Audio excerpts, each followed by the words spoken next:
చామల కిరణ్ రెడ్డి అనే వ్యక్తి పాత కాంగ్రెస్ కొత్త కాంగ్రెస్ అన్న? రేవంత్ రెడ్డి గారు నాకేం పరిచయం లేదా. మా తెలుగుదేశం పార్టీ నుంచి ఒక వర్కింగ్ ప్రెసిడెంట్ వచ్చిండు. మీకు ఏం లేకుండా వచ్చి అది కూడా కోమటిరెడ్డి వెంకటరెడ్డి బ్రదర్స్ ఇలాకాది, వాళ్ళ సీటు వాళ్ళ మనుషులు కాదని చెప్పి రేపు చామల కిరణ్ రెడ్డికి టికెట్ ఇస్తారన్న? అది కూడా రేవంత్ రెడ్డి ఎంబడి ఉండే కిరణ్ రెడ్డికి, చామల కిరణ్ రెడ్డికి కోమటిరెడ్డి బ్రదర్స్ సపోర్ట్ చేస్తారనుకుంటారా? డెఫినెట్లీ రాజగోపాల్ రెడ్డి గారి సతీమణి కూడా టికెట్ వస్తుంది అనేది న్యూస్లో వింటున్నాం. అంత పెద్ద హేమాహేమలు ఉంటారు కదా. ఈ తప్పుడు ప్రచారాలతోటి ప్రజలను తప్పుతో పట్టియద్దు. ఉత్తమ్ పద్మావతి గారికి టికెట్ ఇవ్వాలి అన్నప్పుడు, వాళ్ళ మిసెస్కి ఇవ్వాలన్నప్పుడు ఫస్ట్ చామల కిరణ్ రెడ్డికి టికెట్ ఇవ్వాలని కొట్లాడిందే రేవంత్ అన్న. అతి తక్కువ కాలంలోనే రేవంత్ అన్న మీ టికెట్ గురించి ఆలోచించి మాట్లాడిందంటే అది ఏందన్నా? బాధ అనిపిస్తుందన్న. మీ అన్న సీఎం అయినారు, కానీ మీరు మాత్రము ప్రతిపక్ష పార్టీలు ఉన్నారు కదా.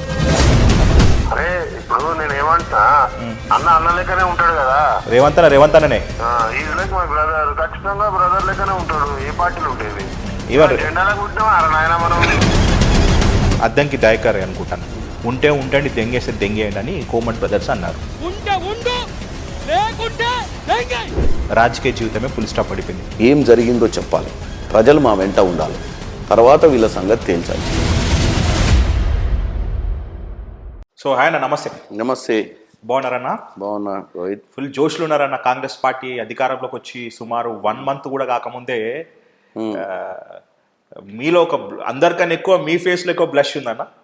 100% కదా. 9.5 ఏళ్ళ పోరాటం వస్తుంది రాదు, రకరకాల వినికిడి, పరిస్థితులు ఎట్లుంటాయో తెలియదు. అన్ని రాష్ట్రాలలో ఎన్నికలు అయినాక కూడా ఇక్కడ ముఖ్యమంత్రిని డిక్లేర్ చేయకముందే రేవంత్ రెడ్డి గారిని ఇక్కడ ముఖ్యమంత్రిగా డిక్లేర్ చేసింది కాంగ్రెస్ పార్టీ. గెలిచిన తర్వాత కూడా ఏమేమి జరుగుతాయో అన్న భయం మీకు తెలియదు కదా. బీఆర్ఎస్ గురించి తెలుసు కదా. ఎందుకంటే అంత డబ్బుతో కూడుకున్న పార్టీ అంత ఈజీగా మనల్ని పట్టాలు ఎక్కనిస్తుందా లేదా అనుకున్నాం, కానీ వాళ్ళతోటి కాలేదు. సో వేవ్ అనేది ప్రజలు అనేటోళ్ళు కాంగ్రెస్కి తీర్పునిచ్చి బ్రహ్మాండంగా మార్పు రావాలి, కాంగ్రెస్ రావాలి, వర్కౌట్ అయింది. ఓకే, ఇప్పుడు మీరు ఒక మాటలో అది నేను కరెక్ట్ చేద్దాం అనుకుంటా. 9.5 ఏళ్ళ పోరాటం అన్నారు కదన్నా. ఆ పోరాటంలో మీరు ఎక్కడున్నారన్న? నాకు కనబడలేదు. మరి నువ్వు చూసలేనట్టుంది. లాఠీలతోటి తన్నులు తిని హాస్పిటల్లో వాడి, అది లాఠీతో కుట్టింది కూడా కుట్టించుకున్నారని చెప్పేసి మీ పార్టీకి సంబంధించిన వ్యక్తులే చెప్పినారు. చామల కిరణ్ రెడ్డి అనే వ్యక్తి 3 లాఠీలు ఇరగొట్టుకుని పోయి ఐసీయూలో బెడ్ మీద వండుకున్నాడు. అది వాంటెడ్లీ చేసుకున్నారంట కదన్నా? వాంటెడ్లీ చేసినా చేయలేదా ఆ పరిస్థితి ఏంటంటే తన్నులు తినోనికి తెలుస్తుంది. ఎందుకంటే ఇప్పుడు అవతలు ఉన్నోనికి తెలియదు. మీరు అన్నది ఏంటంటే రాజ్భవన్ ముట్టడి, రేవంత్ రెడ్డి గారు అరెస్టు. ఆ వ్యాన్లోకి వెళ్ళి రేవంత్ రెడ్డి గారు పైకి ఎక్కడానికి ప్రయత్నం చేసేటప్పుడు నేను కింద పడ్డా, అంటే జారి. వ్యాన్ ముందు గదలతో అక్కడికి ఉరికొస్తారు పోలీసులు. ఎందుకంటే వ్యాన్ ముందు అంత రాళ్ళేస్తారు వ్యాన్ ఆపడానికి రేవంత్ రెడ్డి గారిని అరెస్ట్ చేసినందుకు. నేను ఆ వెనక ఎమర్జెన్సీ డోర్లోకి వెళ్ళి కిందికి దిగడము నేను ఎక్స్పెక్ట్ చేయలే. వెనక అంతమంది పోలీసులు రన్నింగ్లో వస్తున్నారు. వాళ్ళంతా కూడా పోలీస్ యూనిఫామ్లో లేరు, వాళ్ళంతా టాస్క్ ఫోర్స్ వాళ్ళు. నేను కూడా కలర్ యూనిఫామ్లో ఉన్నా. ఎందుకంటే ధర్నాలప్పుడు నార్మల్గా నేను ఏం చేస్తున్నా అంటే తెల్ల బట్టలు వేసుకొని పోతే ఫస్టే అరెస్ట్ చేస్తారు. స్వచ్ఛందంగా ధర్నా చేయాలనుకున్న వాళ్ళు తెల్ల బట్టలు వేసుకొని రారు. ఎందుకంటే వాళ్ళు తెల్ల బట్టలు వేసుకుంటే వాళ్ళని గేట్ కాడనే అరెస్ట్ చేసి తీసుకుపోయి వ్యాన్లో కూర్చోబెడతారు. కలర్ డ్రెస్ వేసుకొని పోతే ఏంటంటే ఎవరో తీయని వదిలేస్తారు. సో మనం ఎండ్ పాయింట్ అంటే రాజ్భవన్ గేట్ని ముట్టడి టచ్ చేయాలన్న ఆలోచనతో కలర్ డ్రెస్ వేసుకొని వచ్చినాయి వాళ్ళు. సో దట్ నన్ను గుర్తుపట్టొద్దు ఎవరని. కానీ అది వేరే తీరుగా వాళ్ళు గుర్తుపట్టక వాళ్ళకు కూడా ఏంటంటే ఫ్రస్ట్రేషన్ ఎక్కువైపోయింది. ఎక్కువైపోయి ఎవరు దొరికితే వాళ్ళని కొట్టే ప్రయత్నం చేస్తారు. నేను ఒక్కరిని మంచిగా అక్కడ సెంటర్లో దొరికిన వాళ్ళకి మొత్తం 8 మంది పోలీసులు చుట్టుముట్టి కొట్టుకున్నాను. అయితే ఇక మీ బాడీ తట్టుకుంది, కానీ నాలంటోడు అయితే మాత్రం అయితే వాడినెత్తన వాళ్ళగొట్టాలి. సారీ టు సే దిస్, అయితే వాడినెత్తన వాడగొట్టాలి. కానీ ఆ పొద్దు మేము చూసినప్పుడు బాధ అనిపించింది. కానీ 2 రోజులకే తర్వాత తెలిసింది కిరణ్ అన్న సానుభూతి కోసము ఇది ఏర్పరచుకునేయడం అన్నది. సో దాన్ని బట్టి అప్పుడు మీ బెడ్ కాడికి కాంగ్రెస్ అగ్రనేతలు అందరూ వచ్చి మిమ్మల్ని పరామర్శించడం. ఇప్పుడు సోకాల్ లీడర్స్, సీఎం అయితే డిప్యూటీ సీఎం అయితే మంత్రులు అందరూ వచ్చి ఆ పొద్దే మిమ్మల్ని పరామర్శించినారు కదన్నా. అంటే అట్లా ప్రీ ప్లాన్ చేసుకొని అట్లా స్కెచ్లు వేయించుకొని అట్లా చేసేది ఉంటే 9.5 ఏళ్ళు పట్టకపోవచ్చు కావచ్చు కాంగ్రెస్ నాయకులు. తెలంగాణ ఇచ్చిన తెల్లారే అధికారంలోకి వద్దు. ఇంత 9.5 అనకండి అన్న. మీరు 9 కనవాలేదన్న. మీరు చామల కిరణ్ రెడ్డి, నేను ఓపెన్ గా చెప్తాను, ఇది మీకు నొచ్చుకుంటే మాత్రం ఇది నా ప్రశ్న కదన్నా, బయట వాళ్ళు అనుకున్న మాట మిమ్మల్ని అడుగుతున్నాను. చామల కిరణ్ రెడ్డి అనే వ్యక్తి పాత కాంగ్రెస్ కొత్త కాంగ్రెస్ అన్న? మీరు పాత కాంగ్రెస్ సంబంధించిన వ్యక్తి, కొత్త కాంగ్రెస్ వ్యక్తి? 2007లో general secretary all India youth Congress 5 రాష్ట్రాలకు ఇన్ఛార్జ్. సో నేను క్రియాశీలకంగా 2006 నుంచి 2011 దాకా నేషనల్ పాలిటిక్స్లో రాహుల్ గాంధీ గారితో టాస్క్ ఫోర్స్ మెంబర్గా ఉన్నా, నేషనల్ కోఆర్డినేటర్ ఆమ్ ఆద్మీ సిపాయి చేసిన, నేషనల్ సెక్రటరీ చేసిన, నేషనల్ జనరల్ సెక్రటరీ చేసిన. ఎస్, ఇన్ని పదవులు మీరు చేసినారు, కానీ ఏ పొద్దు మరి ఎవరికి అన్యాయం చేసింది లేదు, ఒక అక్రమం చేసింది లేదు, కానీ ఎందుకు మీరు పార్టీ నుంచి సస్పెండ్ గురైనారంటే? సస్పెండ్ గురి కావడానికి కారణాలు అప్పుడు యూత్ కాంగ్రెస్లో ముఖ్యంగా ఏంటంటే యూత్ కాంగ్రెస్ ఎన్నికలు, యువజన కాంగ్రెస్ ఎన్నికలు పెడితే సీనియర్ కాంగ్రెస్లకే ఇన్ని పంచాయతీలు ఉండి గ్రూప్ వార్ నడుస్తున్నప్పుడు యువజన కాంగ్రెస్లో ఎన్నికలు పెడితే ప్రెసిడెంట్కి, వైస్ ప్రెసిడెంట్కి, జనరల్ సెక్రటరీలు అపాయింట్ అయిన వాళ్ళ మధ్యన సఖ్యత ఉండదు. ఎందుకంటే అందరు ఎన్నికలు పోరాటం చేస్తారు. ఆర్గనైజేషన్ సక్సెస్ఫుల్గా నడవాలంటే కెప్టెన్కి సహకరించి పనిచేసే అపాయింట్మెంట్ పోస్టులు ఉంటేనే దానికి విలువ ఉంటుంది అన్న ఒక క్వశ్చన్ మార్క్ తోటి నేను చాలాసార్లు బయస్ పెట్టుకున్నాను.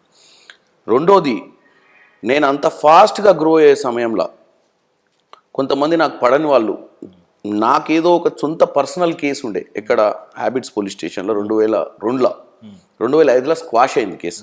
ఆ కేసు డీటెయిల్స్ కూడా వాళ్ళు దాన్ని వెపన్స్ యాక్ట్ అవన్నీ ఉండే నా మీద అప్పుడు ఒక ఇష్యూ, ఇద్దరు బిజినెస్ మ్యాన్ మధ్యన. ఇవన్నీ కూడా రాహుల్ గాంధీ గారి ఆఫీస్లో మనల్ని పట్టాలు దింపే ప్రయత్నం చేసి అన్ని రాంగ్ ప్రొజెక్షన్స్ చేస్తే వాళ్ళు నన్ను రిలీవ్ చేసిర్రు. రాహుల్ గాంధీ గారిని నేను 6 నెలలు రాహుల్ గాంధీ గారి సమయం అడగడానికి ప్రయత్నం చేసిన, ఎందుకంటే వాస్తవ పరిస్థితులు తెలుసుకోవాలని. సో ఆ సమయంలో నేను ఒక టీవీ ఛానల్ ఇంటర్వ్యూ, అంటే అప్పుడు మీకు చాలా పాపులర్ ఇంటర్వ్యూ అది, ఫేస్ ద నేషన్ అని. ఇప్పుడు రాజ్దీప్ సర్దేశాయి ఎవరైతే ఇండియా టుడే సీనియర్ జర్నలిస్ట్ ఉండో, ఆయన వైఫ్ సాగరిక ఘోష్ అని face the nation prime time చేసేది. నేను, సచిన్ పైలట్, యోగేందర్ యాదవ్, ఆమ్ ఆద్మీ పార్టీ ఇప్పుడు రైతు దీనికి ఉన్నాడు, బేసిక్గా ఇప్పుడు ఈజ్ ఏమంటారు సివిల్ సొసైటీలో ఉన్నాడు. నేనేమన్నా అంటే రాహుల్ గాంధీ తప్పుతో వాళ్ళ పట్టిస్తున్నారు పక్కనున్న వాళ్ళు, రాహుల్ గాంధీ గారికి మంచి ఆలోచనతో రాజకీయం చేయాలనుకుంటున్నారు, కానీ పక్కనున్న వ్యవస్థలు ఆయనను తప్పుతో ఎట్టించి యువజన కాంగ్రెస్ ఎన్నికలు పెట్టిస్తున్నారు.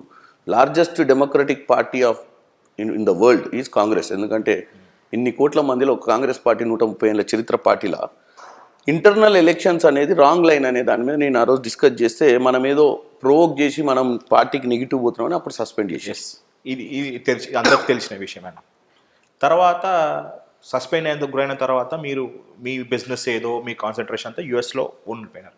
సడన్గా రేవంత్ రెడ్డి గారు కాంగ్రెస్ పార్టీలోకి వచ్చిన వెంటనే మళ్ళీ చామల కిరణ్ రెడ్డి అంటేనే యాక్టివ్ అయిపోయినాడు. లేదు, మీకు క్లారిఫికేషన్ అందరు మీ ద్వారా ప్రజలకు కూడా కాంగ్రెస్ నాయకులు ఎవరైనా మర్చిపోయి ఉంటే చెప్తున్నారు. 2016లో పార్లమెంట్ నడిచే సమయంలో నా మిత్రులు అప్పుడు చచ్చిపోయింది మన కోవిడ్లో, రాజీవ్ సాతవ్ అని రాజ్యసభ మెంబర్ ఉండే, యూత్ కాంగ్రెస్ ప్రెసిడెంట్ ఉండే నా దగ్గర, మహారాష్ట్ర ఇన్ఛార్జ్ ఉన్నప్పుడు. ఓకే, పార్లమెంట్ నడిచే సమయంలో మేము పోతే డిన్నర్లు ఉండి నువ్వు మళ్ళీ కాంగ్రెస్లో జాయిన్గా అంటే నేను అన్నాను.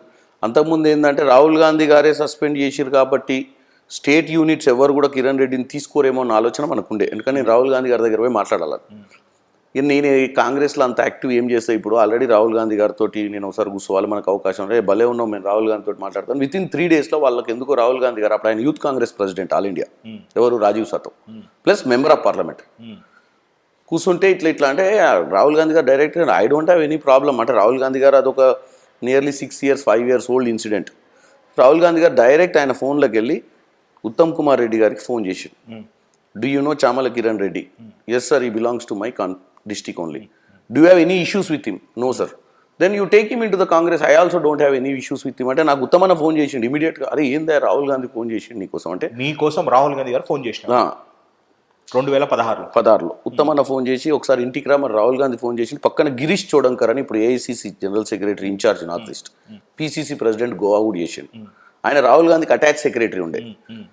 రాహుల్ గాంధీ చేసి గిరీష్ విల్ కోఆర్డినేట్ ఫర్దర్ అని చెప్పి గిరీష్కి ఇస్తే గిరీష్ మాట్లాడి కిరణ్ పిలిపించి మాట్లాడాను. నేనన్నా సరే పోయినా ఉత్తమన్నను కలిసిన, ఉత్తమన్న ఏమైనా ప్రోగ్రామ్ చేస్తామంటే లేదన్నా ఇప్పుడు కొంచెం నేను అనుకోలే ఇంత ఫాస్ట్గా వాళ్ళు చర్చ చేసిన 2 రోజులకే ఈ డెవలప్మెంట్ ఉంటుందని. బట్ మెంటల్గా ఏంటంటే నేను అప్పటికి ఇంకా కొంచెం ఏం చేయాలన్న ఆలోచన కండవ కప్పుకున్నా ఉత్తమన్న ఆధ్వర్యంలో. పెద్ద యాక్టివ్ కాలేకపోయినా, ఎందుకంటే 16-17లో 16 ఎండింగ్ ఆఫ్టర్ 4 months నాకు స్పోక్స్ పర్సన్ ఇచ్చారు, ఏది కాంగ్రెస్ పార్టీ స్పోక్స్ పర్సన్ అప్పుడు ఉత్తమన్న టైంలో. సో యాక్టివ్ ఉన్నా కానీ అప్పుడు ఉన్న సిస్టంలో బస్ యాత్ర ఈ యాత్రలప్పుడు తిరిగిన బస్ యాత్రలో కూడా ఒక మెంబర్గా ఉన్నా అప్పుడు 2018 బస్ యాత్ర. రేవంత్ రెడ్డి గారు నాకేం పరిచయం లేదు అంతకుముందు. రేవంత్ రెడ్డి గారు కాంగ్రెస్ పార్టీలో జాయిన్ అయ్యే రోజు నేను ఢిల్లీలో హిమాచల్ ప్రదేశ్ ఎన్నికలు నా ఫ్రెండ్ అనిరుద్ సింగ్ అని ఇప్పుడు Panchayati Raj minister 3rd time MLA, ప్రతి ఎన్నికకు నేను పోతా ప్రచారానికి. అంటే ఎవ్రీ 2012, 2017, 2022. సో 17లో నేను ఎన్నికలకు పోయేటప్పుడు రేవంత్ రెడ్డి గారు జాయినింగ్ ఆ రోజు. సో బై రోడ్ పోతాను నేను ఢిల్లీ నుంచి. ఏఐసిసిలో పోయి ఆ ప్రక్రియ చూసి ఓ పలానా మా ఫ్రెండ్స్ అందరు కూడా వస్తారు ఎమ్మటి. మా తెలుగుదేశం పార్టీ నుంచి ఒక వర్కింగ్ ప్రెసిడెంట్ వచ్చిండు కాంగ్రెస్ పార్టీలో, కానీ ఒక డిస్కషన్ చేసుకున్నాం అంతే తప్ప నాకు పరిచయం లేకుండే. ఓకే అన్న, రేవంత్ రెడ్డి చామల కిరణ్ రెడ్డి వేరు వేరు కాదు, ఇద్దరు ఒకటే, దాని మీ సమాధానం ఏంటిది? ఒక్కటేం కాదు, ఆయన ఇవాళ ముఖ్యమంత్రి, పిసిసి అధ్యక్షులు, చామల కిరణ్ కుమార్ రెడ్డి వైస్ ప్రెసిడెంట్, ఈ రోజు కూడా వైస్ ప్రెసిడెంటే. ఈ పొద్దు నా ముందు ఇంటర్వ్యూ ఇస్తున్నారు అంటే కేవలం బికాస్ ఆఫ్ రేవంత్ అన్న. మీరు ఇంకా నాకు ఓపెన్గా చెప్పట్లేదు బికాస్ వితౌట్ రేవంత్ అన్న నో చామల కిరణ్ రెడ్డి. అంటే మీరు ఏదైతే సెకండ్ ఇంగ్ స్టార్ట్ చేసినారో పాలిటిక్స్, మీకున్న రిలేషన్షిప్ తోటే మీరు ఎక్కడ మీరు ఎలక్ట్రో పాలిటిక్స్లో మీరు ఎప్పుడు కంటెస్ట్ చేసిన దాఖలే లేదు. ఇప్పుడు సోకాల్డ్ ఇప్పుడు మీకు 49 సంవత్సరాలు, 25 దాదాపు 20 సంవత్సరాలు మీరు రాజకీయ జీవితంలో ఎక్కడ సర్పంచ్కి కాదు కదా ఎలక్ట్రో పాలిటిక్స్ మీరు కంటెస్ట్ చేసిన లేదు. కానీ మీరు స్టేట్ వైడ్ ఫిగర్ అయ్యడానికి కారణం రేవంత్ రెడ్డి గారు కాదన్నా? 100% రేవంత్ రెడ్డి గారు పిసిసి ప్రెసిడెంట్గా ఉండి ఆయన కమిటీలో వైస్ ప్రెసిడెంట్గా చేసి ఒక మీడియా ఇన్ఛార్జ్గా పనిచేయడంతో నాకు ఎలివేషన్ వచ్చింది under his leadership. There is no doubt. Revanth Reddy గారి టీంలో పనిచేయడం వల్లనే రేవంత్ రెడ్డి గారు వెంట అమెరికాకు పోవడము, రేవంత్ రెడ్డి గారు వెంట ప్రోగ్రామ్ చేయడం, దళిత దండోరాలైనా జంగ్ సైరన్ అయినా ఎట్లాంటి ప్రోగ్రాములు తీసుకున్నా క్రియాశీలకంగా నన్ను ముందు పెట్టేటోడు. కాబట్టి నేను ముందే ఆ ఊర్లలోకి పోయి అక్కడ జన సమీకరణ కానీ అక్కడ డయాస్ మీద ప్రోటోకాల్స్ కానీ ఇవన్నీ చూసేవాడిని. కాబట్టి మోస్ట్ ఆఫ్ ద టైం నేను ఆన్ స్క్రీన్కి రాగలిగిన. సో దానివల్ల నాకు ఎలివేషన్ వచ్చిందని. ఇది కూడా ఒక మాట అంటారు, రేవంత్ రెడ్డిని జోకడం వల్లే చామల కిరణ్ రెడ్డి అనే వ్యక్తి రాష్ట్ర స్థాయి నాయకుడు అయినాడు. ఎందుకంటే ఎక్కడ కంటెస్ట్ చేసిన దాకా లేదు, ఎప్పుడు పబ్లిక్లో పోయి నాకు ఓటేయమా లేకపోతే నేను గెలిపించామని ఎప్పుడు అడిగిన లేదు. కేవలం రేవంత్ రెడ్డి గారు జోకినారు, సేమ్ కమ్యూనిటీ. ఇంకోటి రేవంత్ రెడ్డి గారికి ఏది ఉన్నా కష్టంలో నష్టంలో ఉన్నది కిరణ్, అంటే కష్టం నష్టంలో కూడా చాలా అర్థాలు ఉంటాయి. మీరు అర్థం చేసుకుంటే మీకు అర్థమైన అనుకోవచ్చు. నేను ఆ నోట్ నుంచి అనలేకపోతున్నాను. కాబట్టి Chamala Kiran Reddy state wide figure అయింది అన్నారు. మీకు ఒకటి చెప్తారు రోహిత్ గారు, 2018లో రేవంత్ రెడ్డి గారు మల్కాజ్గిరి పార్లమెంట్ ఎన్నికలు నిలబడ్డప్పుడు ఆ ఎన్నిక మొత్తాన్ని అబ్జర్వేషనే కాకుండా, ప్రచారమే కాకుండా, బూత్ లెవెల్ ట్రైనింగే కాకుండా అన్ని పెట్టింది నేనే. నేను నిలబడలేదా కావచ్చు. ఎందుకు నిలబడలేదంటే నేను 2007-8లో ఎలివేట్ అయిన లీడర్ని. జిల్లా పరిషత్ ఎన్నికలకు 2006లో నామినేషన్ వేసిన. ఎందుకంటే నాకు బీఫామ్ ఇలే. నేను కోమటిరెడ్డి వెంకరెడ్డి గారి దగ్గరికి పోయినా అప్పటికే వేరే వాళ్ళకు మా శాలిగౌరారం మండలంకి జెడ్పీటీసీ వేసిన. ఇండిపెండెంట్ వేస్తే అందరు వచ్చి విత్డ్రా చేయించారు. ఎందుకంటే అక్కడ ఒక కాంగ్రెస్ క్యాండిడేట్ ఉండు, అన్యాయం జరుగుద్ది అన్న విషయం. సో పెద్ద మనిషి ఆయన కాంగ్రెస్ క్యాండిడేట్ కాబట్టి పెద్ద మనిషిని ఇబ్బంది పెట్టొద్దని ఒక స్టేజ్ తర్వాత రేవంత్ రెడ్డి గారు 2006లో జెడ్పీటీసీ వేసినప్పుడే నేను కూడా వేసిన. ఎందుకంటే క్రియాశీలక రాజకీయాలకు రావాలని. ఆ రోజు అది వర్కౌట్ కాలే. తర్వాత పరిస్థితులు కూడా 2009లో రాజీవ్ సాతో ఫస్ట్ టైం కంటెస్ట్ చేసినప్పుడు ఆయన టికెట్ ఇలే మహారాష్ట్ర యూత్ కాంగ్రెస్ ప్రెసిడెంట్కి. ఆ టికెట్ కోసం నేను ఆ రోజు రాహుల్ గాంధీ గారి ఆఫీస్లో పోయి కూర్చొని శరద్ పవార్ తోటి మనం అలయన్స్ ఇచ్చిన సీట్ని వెనకకు తెచ్చుకొని గెలిపించుకున్నాం ఆయన. అనిరుద్ సింగ్ సంకల్ప్ అమోంకర్ గోవా, అనిరుద్ సింగ్ హిమాచల్ ప్రదేశ్, ప్రియవ్రత్ సింగ్ మధ్యప్రదేశ్, వీళ్ళంతా మంత్రులు లేదు ఇప్పుడు. వీళ్ళందరు ఎన్నికలు యూత్ కాంగ్రెస్లో మొట్టమొదటిసారి వచ్చినప్పుడు క్రియాశీలకంగా పోయి అక్కడ 15-20 రోజుల నుండి పనిచేసేటువంటి వ్యక్తిని నేను. అంటే నేను నిలబడకపోవడానికి కారణం ఏంటంటే ఎగ్జాక్ట్ 2009లో డీలిమిటేషన్ అయింది. నా మండలం వచ్చి నెకర్కల్లో ఉండేది. నెకర్కల్ నియోజకవర్గం నుంచి కంటెస్ట్ చేద్దామన్న ఆలోచనతో నేతి విద్యాసాగర్ గారు ఒక పెద్ద లీడర్ ఉండే అక్కడ. ఆయన ఎమ్మెల్సీ కూడా అయ్యిండు అప్పుడు. సో ఓపెన్ చేసిరు నాకు, ఈసారి నెకర్కల్ నుంచి చామల కిరణ్ కుమార్ రెడ్డి నిలబడతాడు. తీరా చూస్తే డీలిమిటేషన్ అవుతుంది అని డీలిమిటేషన్ అయ్యి నెకర్కల్ రిజర్వ్ అయింది. నా మండలం పోయి తుంగతుర్తిలో పడ్డది, అది రిజర్వ్ అయింది. సో రిజర్వ్ అయిపోయిన తర్వాత కూడా ఢిల్లీలో వి హనుమంతరావు గారు నన్ను అన్నాడు, రిజర్వ్ అయితే ఏం లేదు, నువ్వు 100% టికెట్ తీసుకోవాలి, తీసుకుంటే పార్లమెంటే తీసుకుంటా అని చెప్పిన భువనగిరి. అప్పుడు భువనగిరి పార్లమెంట్లో విషయం ఏంటంటే 2 రెడ్లకి ఇవ్వద్దు, ఒకటి గుత్త సుఖేందర్ రెడ్డి గారికి ఇస్తే ఇంకోటి వేరే వాళ్ళకి ఇస్తామన్నారు. కానీ అప్పుడు రాజగోపాల్ రెడ్డి గారికి ఇచ్చారు. ఆయన కూడా అప్పుడు డెబ్యూ, అదే ఫస్ట్ ఎలక్షన్ 2009. సో నేను 2009లో భువనగిరి పార్లమెంట్ సీట్ అడిగిన. 9లో నాకు అసెంబ్లీ లేదు, ఎందుకంటే నా అసెంబ్లీ రిజర్వేషన్లో పోయింది. కొత్త కాన్స్టిట్యున్సీలలో పారాషూట్ లేకపోవడం నాకు ఇంట్రెస్ట్ ఉండదు. కాబట్టి నేను పవర్ఫుల్ ఉన్నా కానీ ఢిల్లీలో నా భువనగిరి పార్లమెంట్ నుంచి నిలబడదాం అనుకున్నా తప్ప నేను ఈ మధ్య కాలంలో కూడా నాకు చాలా ఆఫర్స్ వచ్చినాయి. మీకు చెప్తున్నా, కుకట్పల్లిలో జిహెచ్ఎంసీ ఎన్నికలు మొత్తం నేనే చేసిన. నన్ను కుకట్పల్లి చూసుకోమని కూడా అన్నారు, కానీ నాకు ఇంట్రెస్ట్ లేదు. నేను సింగిల్ ఫోకస్, అవకాశం వచ్చిన రోజు పార్లమెంట్ ఫైట్ చేయాలి భువనగిరి నియోజకవర్గం నుంచి 2009 నుంచి నా కోరిక. మీరు అన్నట్టు నేను ఎన్నికలు చేయకనో రేవంత్ రెడ్డి గారిని జోకడం వల్లనే నేను ఈ స్థాయికి వచ్చిన అంటారు కదా. రేవంత్ రెడ్డి గారు 2017లో కాంగ్రెస్లోకి వచ్చినప్పటి నుంచి ఆయన వర్కింగ్ ప్రెసిడెంట్ ఉంటే 2018లో మీరు ఒకసారి బ్యాక్ పోయి చూస్తే టోటల్ 15 నియోజకవర్గాలు తిరిగినాం మేము హెలికాప్టర్లో. ప్రతి ప్రోగ్రామ్ నేనే కోఆర్డినేటర్, నేనే హెలికాప్టర్లు ఉండేటోని. ఆయన 2018లో ఓ రోజు మార్నింగ్ బ్రేక్ఫాస్ట్ పిలిచి ఓడిపోయిన తర్వాత కొడంగల్లో నేను మల్కాజ్గిరి ఎన్నికలు నిలబడతా అంటే ఫస్ట్ కన్ఫ్యూజ్ అయినా. నేను 32 లక్షల ఓట్లున్న మల్కాజ్గిరి, 7 అసెంబ్లీలలో మనం గెలిచింది ఒక్క ఎల్బీ నగరే, అది కూడా వెళ్ళిపోయింది ఆయన అంతకుముందు రోజే. ఎవరు? సుధీర్ రెడ్డి గారు. ఒక్క కార్పొరేటర్ కూడా లేడు. అన్న మరి ఇటువంటి నిర్ణయం తీసుకున్నాం, మొన్ననే దెబ్బతిన్నాం మనం, మళ్ళీ ఇంత పెద్ద నియోజకవర్గంలో మనం వితిన్ 20-25 డేస్లో ప్రచారం చేయగలుగుతామా అంటే ఆయన రెడ్డి పాజిటివ్ ఉండాలి, నేను నిలబడుతున్నాను, నేనేమి కొత్త కాదు ప్రజలకు. 32 లక్షల రేవంత్ రెడ్డి గారు ఒక్కటే డైలాగ్ కొట్టిండారు, 32 లక్షలు అనేది కాదు సబ్జెక్ట్ ఇక్కడ. 32 లక్షల మంది తెలంగాణలో ఉన్న అన్ని పల్లెల నుంచి, అన్ని గ్రామాల నుంచి, అన్ని కాన్స్టిట్యున్సీల నుంచి ఈ ప్రాంతంలో ఉంటారు. ఎల్బీ నగర్ నుంచి మొదలైద్ది మహేశ్వరం దగ్గర ఈ ఫోరం మాల్ యూతల దాకా ఉంటుంది. అంటే మనకున్న 180 కిలోమీటర్ల రింగ్ రోడ్లో 90 కిలోమీటర్ల రింగ్ రోడ్ ఆయన పరిధిలోకి వస్తుంది. ఈ ప్రాంతంలో నల్గొండ జిల్లా, మహబూబ్ నగర్ జిల్లా, కరీంనగర్ జిల్లా, నిజామాబాద్ జిల్లా, మెదక్ జిల్లా అన్ని ప్రాంతాలకు వెళ్ళి వచ్చి ఈ పరిసర ప్రాంతాలలో ఉండి ఇది మినీ ఎలక్షన్ నాకు ఈ రాష్ట్రానికి.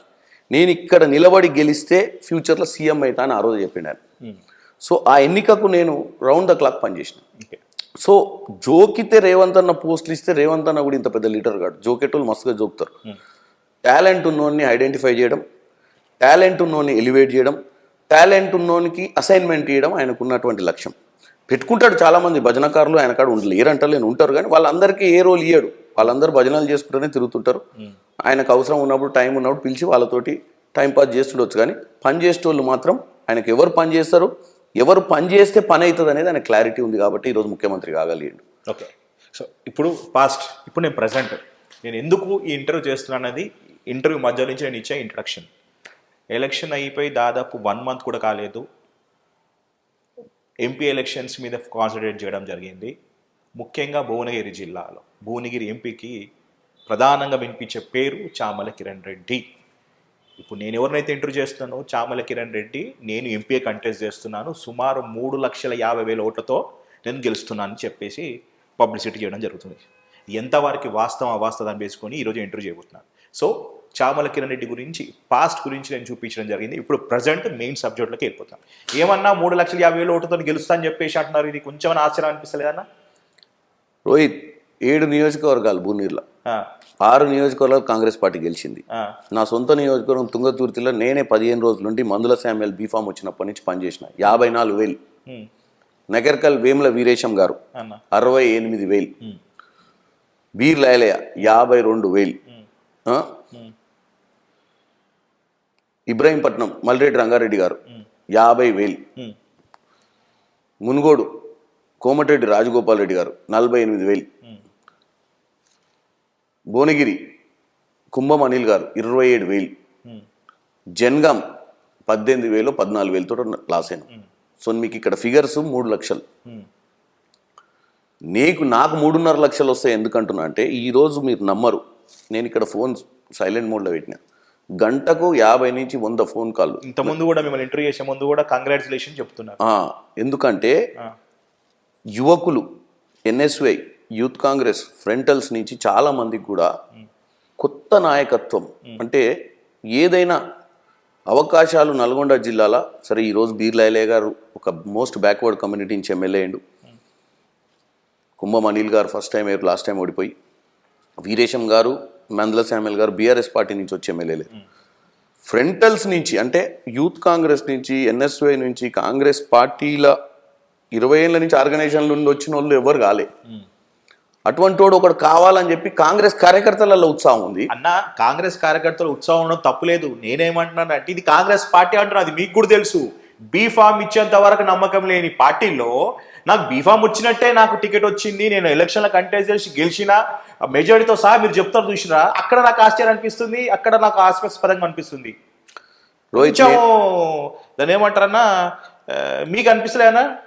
నేను సింపుల్గా చెప్తున్నాను, ఈరోజు భువనగిరి రేస్లో ఎవరు భువనగిరి రేస్లో ఎవరన్నా ఇప్పటి మటుకు ప్రయత్నాలు మొదలు పెడితే చామల కిరణ్ రెడ్డి నేను 2009 అని చెప్పిన అన్న, పాస్ విడిచిపెట్టాను అన్న. ఇప్పుడే చెప్తున్నాను. నేను అన్న పార్లమెంట్ ఎన్నికలప్పుడు అన్ని నియోజకవర్గాలు తిరిగిన. రేవంత్ అన్నను కూడా ప్రచారానికి 4 నియోజకవర్గాలకు తీసుకుపోయినా. నా దగ్గర జనగాం, నగర్కల్, తుంగతుర్తి, ఆలేరుకి రేవంత్ అన్న పబ్లిక్ మీటింగ్స్ పెట్టిండు. నేనే ప్రెజర్ పెట్టి అన్న నా ఏరియాలో కొద్ది తిరగన్నా అని చెప్పి పోయినాము. మోస్ట్ 3 గెలిచినాం. నాకు ఆ ఫోకస్ ఉంది కాబట్టే నేను పనిచేసినది. నేను పోయి ఎమ్మెల్యే టికెట్లు అడగలే, నేను గతంలో కూడా ఏది అడగలే. నేను ఫస్ట్ నుంచి పార్లమెంట్ మీద కాన్సన్ట్రేట్ చేస్తున్నా. క్రియాశీలకంగా ఉన్న రేస్లో ఉన్న వాళ్ళల్లా ఇప్పుడు మీరు మీ దగ్గర ఏమైనా పేర్లు ఉంటే చెప్పండి. నేను చెప్తాను అండు పేర్లు ఎవరి అని ఉండని మీ దగ్గర మీరు చెప్పండి. ఉన్న పేర్లల్లా కాంగ్రెస్ పార్టీ ఆర్గనైజేషన్ నుంచి వచ్చి ఈ లాస్ట్ 2016లో రీఎంట్రీ. మీరు ఆపండి అన్న, నేను కంటిన్యూ చేస్తాను. ప్రతిసారి ఆర్గనైజేషన్ అంటారు కదన్నా, నేను లెట్స్ బి ప్రాక్టికల్. నేను మీ మంచి కోసమే చెప్తున్నా, ఈ మీ మంచి కోసం చెప్పండి. నవ్వుల పాలు కాకూడదు. కిరణ్ అన్న అనే వ్యక్తి ప్రజల్లో మనిషి, రైట్? నేను ప్రాక్టికల్గా పోతా ఇంటర్వ్యూ. ఇప్పుడు మిమ్మల్ని చాలా మంది ఇంటర్వ్యూ చేసినట్టున్నారు, కానీ శివసేన రెడ్డి యూత్ కాంగ్రెస్ అధ్యక్షుడు, ఓబీసీ చైల్డ్ నూతి శ్రీకాంత్, వాళ్ళంతా గ్రౌండ్ లెవెల్ పనిచేసుకున్నారు. నగిరి ప్రీతం, ఎస్సీ సెల్, ఇంతమంది ఫ్రంటల్ ఆర్గనైజేషన్ రాష్ట్రం కాంగ్రెస్ పార్టీ బలోపేతం కావడానికి వాళ్ళు కేసులు వేసుకుని దెబ్బలు అన్నీ చేస్తే వాళ్ళకి నేను లాకిచ్చేసారు.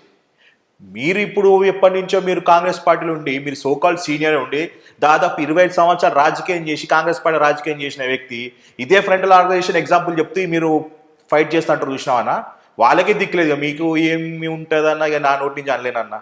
రోహిత్ భాయ్ 100% నువ్వు చెప్పిన దాన్ని ఏకీభవిస్తున్నా. వాళ్ళకి ఇవ్వాల్సింది ఉండే అవకాశం, ఎందుకంటే పార్టీ కష్టాలలో ఉన్నప్పుడు పనిచేసిన వ్యక్తులు వాళ్ళు.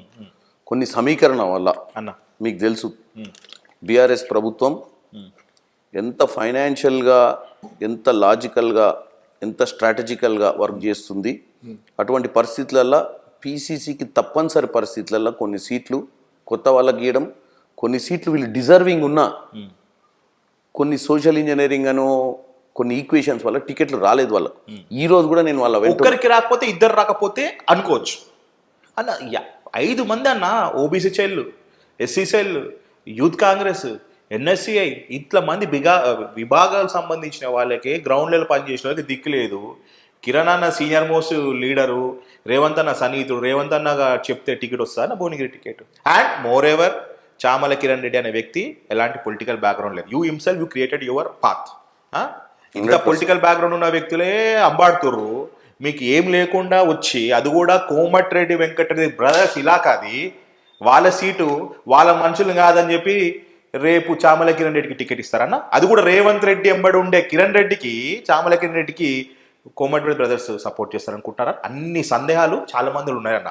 అఫ్ కోర్స్ ప్రజలు కోరుకుంటారేమో, భువనగిరి ప్రజలు కోరుకుంటున్నారు కిరణ్ అన్న వస్తే బాగుంటుంది అని అనుకుంటూ ఒక అవకాశం. ఎందుకంటే రాజకీయ జీవితంలో ఒక్కసారి కూడా ఎలక్ట్రల్ పాలిటిక్స్ కంటెస్ట్ చేయలేడు, పార్టీ కోసం కష్టపడ్డాడు, ఇబ్బందులు పడ్డాడు, సస్పెండ్ అయినాడు, దెబ్బలు తిన్నాడు.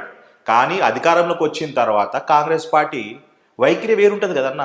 ఇన్ని ప్రశ్నలతోటి నేను ఎట్లా ఎంపీకి టికెట్ వస్తుంది, నాకు ఎట్లా మేజర్తో సార్ ఎట్లా చెప్తారన్న మీరు? నా నమ్మకం ఏంటంటే ఇప్పుడు ప్రభుత్వంలోకి వచ్చినాం, మొన్న ప్రభుత్వంలో లేకుంటే ఇప్పుడు ప్రభుత్వంలోకి వచ్చినాక నాలాంటి వాళ్లకు పార్టీ అవకాశం ఇస్తుందని ఎందుకు అనుకుంటున్నా అంటే, అంతకుముందు ప్రభుత్వంలోకి రానికే ఉన్న పరిస్థితుల వల్ల కొంతమందిని సాక్రిఫైస్ చేస్తుంది అంటలేరు, ఇస్తుందని అనుకుంటున్నా అంటున్నారు. ఇస్తుంది అనుకోవడానికి వ్యత్యాసం చాలా ఉందన్నా. ఇస్తుంది అంటున్నా నేను. ఎందుకు ఇస్తుంది అంటే, ఇప్పుడు నన్ను సాక్రిఫైస్ చేయాల్సినటువంటి పరిస్థితులు ఏం లేవు. ముఖ్యమంత్రి అయినాం, ప్రభుత్వంలోకి వచ్చినాం, కొత్త నాయకులను తయారు చేయకపోతే రేపు పొద్దున యువజన కాంగ్రెస్ మీరు అన్నట్టు 4-5 విభాగాలల్లో ఈరోజు ఒక కొత్త నాయకునికి ఇస్తే వాళ్ళకు ఒక ఆశ కలుగుద్ది. ఓకే, మొన్నటిదాకానంటే ప్రభుత్వంలో లేరు, పరిస్థితుల ప్రభావం వల్ల మాకు కొంతమందికి టికెట్లు రాలేదు, ఈసారి పార్టీ ఖచ్చితంగా పనిచేసిన వాళ్ళకే టికెట్లు ఇస్తుంది, ఎందుకంటే ప్రభుత్వంలోకి వచ్చినాక పనిచేసిన వాళ్ళని గుర్తిస్తుంది. ప్రభుత్వంలో రాకముందు వాళ్ళకు ఉన్నటువంటి ఇబ్బందుల వల్ల కొంతమందిని మర్చిపోవాల్సి వచ్చి వాళ్ళకి ఇయ్యలేకపోయిండొచ్చు. 100% రానున్న రోజులలో ఎవరెవరైతే కష్టపడి పనిచేసి పరిస్థితుల వల్ల టికెట్లు కూలిపోయిర్రో, వస్తే వాళ్ళకి అవకాశం ఉన్నా కలవలేదో అవకాశము, వాళ్ళందరినీ కూడా ఏఐసిసి సెక్రటరీలు 3 119 నియోజకవర్గాలకు 40 నియోజకవర్గాలకు వాళ్ళ పరిధిలో ఎవరికి అన్యాయం జరిగిందో లిస్టు తీసుకొని వస్తే సంక్రాంతి కల్లా నాకు ఎంత తొందరగా లిస్టులు వాళ్ళు ఇస్తే నేను ఆల్రెడీ లిస్ట్ ఇవ్వమని మహేష్ కుమార్ గౌడ్ గారికి 3 ఏఐసిసి సెక్రటరీలకు తెలియజేయడం జరిగింది. నష్టపోయిన ప్రతి కార్యకర్త ఎవరైతే స్వచ్ఛందంగా పనిచేసిరో, భజన బ్యాచ్ కాదు, స్వచ్ఛందంగా పనిచేసి అవకాశాలు త్రుటిలో తప్పిపోయి వెంకటే కావచ్చు, శివసేనారెడ్డి కావచ్చు, మీరు చెప్పినట్టు ప్రీతమే కావచ్చు, నూతి శ్రీకాంతే కావచ్చు, వీళ్ళందరికి కూడా ఈరోజు అకామిడేషన్ ఇచ్చే మీకు అర్జీ పెడితే సరిపోతానా? నాకు కాదు, ఏఐసిసి సెక్రటరీ అబ్జర్వర్ హైదరాబాద్లో మన్సూర్ అలీ ఖాన్, నల్గొండ ప్రాంతంలో రోహిత్ చౌదరి, కరీంనగర్ అటువంటి ప్రాంతంలో విష్ణునాథ్ గారు, వీళ్ళందరూ కూడా వీలైనంత తొందరలో ఎన్నికల సమయంలో వీళ్ళందరికీ తెలుసు ఎవరెవరు పనిచేసిరు, ఎవరెవరికి అవకాశం రాలేదు, వాళ్ళందరి పేర్లు రేవంత్ రెడ్డి గారికి ఇవ్వమంటారు. గ్రేట్ థింగ్, ఇది నిన్న జరిగిన సంభాషణ, ఇది మీరు చూస్తే మీకు అర్థం అవుతుంది. వాస్తవం గ్రేట్ అన్న, అంటే పార్టీ కోసం ఇబ్బంది పడి నష్టపోయిన వాళ్ళందరికీ అకామిడేట్ చేయగలుగుతారు, రైట్? 100%. ఓకే అన్న, ఇప్పుడు మరి సోమశేఖర్ రెడ్డి పరిస్థితి ఏంటంటే, సింగిరెడ్డి సోమశేఖర్ రెడ్డి అంటే రేవంత్ రెడ్డి కోసం బట్టలు చింపేసుకున్నాడు, మీకు అత్యంత సన్నిహితుడు కూడా. పార్టీ మారేటప్పుడు కూడా మీకు లాస్ట్ కాల్ మీతోనే మాట్లాడినాడు అన్న సందర్భం కూడా తెలుసు నాకు, సోమశేఖర్ రెడ్డి కూడా చెప్పినారు. మరి అలాంటి వ్యక్తిని కూడా ఏమన్నా ఫ్యూచర్లో అకామిడేట్ చేసే పరిస్థితి ఉంటుందా?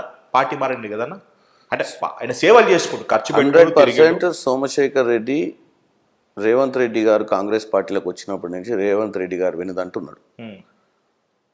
నేను ఇప్పుడే చెప్పిన కొన్ని పరిస్థితులలో మన ఇద్దరము ఒక నియోజకవర్గంలో పనిచేస్తున్నాం, మన ఇద్దరేమో సేమ్ కాంపిటీటర్స్, ఇద్దరు కార్పొరేటర్లు వాళ్ళు, అక్కడ ఇద్దరు పోరేట ఉన్నాడు, ఒక్కరికే వస్తుంది, ఇద్దరికైతే బీఫామ్ రాదు కదా. అంతే, ఒక్కరికి వచ్చినప్పుడు రేవంత్ రెడ్డి గారు చెప్పడానికి ప్రయత్నం చేసిరు సింగిరెడ్డి సోమశేఖర్కి, ఏమని, సోము ఈసారి ప్రవీణ్కి ఇస్తున్నాం కానీ నేను కాపాడుకుంటా, నువ్వు పార్టీలనే ఉండని. క్షణికావేశం ఏంటంటే చెప్పేటోళ్ళు కూడా ఉంటారు పక్కన. రాజకీయాలు అంటే మీకు నమ్మరు మీరు, రాజకీయాల్లో చాలా మంది పనిచేసారు, కొంతమందికి తొందరగా అవకాశాలు వచ్చినాయి, కొంతమందికి లేటుగా అవకాశాలు వచ్చినాయి, కొంతమందికి రాకపోలేదు, గతంలో కూడా రాలేకపోయినాయి, ఎందుకంటే పరిస్థితుల ప్రభావం వల్ల. సోమశేఖర్ అనేట ఆయనకు ఐడెంటిఫికేషన్ అవసరం లేదు. ఇలా ఊర్లలో ఎంతో మందిని రేవంత్ రెడ్డి గారు గుర్తుపట్టకపోవచ్చు. అన్న ఒక్క నిమిషం, నేను లైన్లో మన సోమశేఖర్ రెడ్డి గారిని లైన్లో తీసుకున్నాను. సోమన్న, నేను ఇంటర్వ్యూలో ఉన్నానన్న, లైవ్ మధ్యలో మీకు ఫోన్ చేయడం జరిగింది. మీకు అత్యంత సన్నిహితుడు చామల కిరణ్ రెడ్డి గారిని ఇంటర్వ్యూ చేస్తున్నా. ఇప్పుడే ఒక గొప్ప మాట మాట్లాడిండు, ఇది ఫస్ట్ బ్రేకింగ్ మన దానితో. పార్టీ కోసం కష్టపడే వాళ్ళు, ఇబ్బంది పడిన వాళ్ళు డెఫినెట్లీ మనం కన్సిడర్ చేసి సంక్రాంతి ఎలక్షన్స్ లోపల ఖచ్చితంగా వాళ్ళకి ఏదో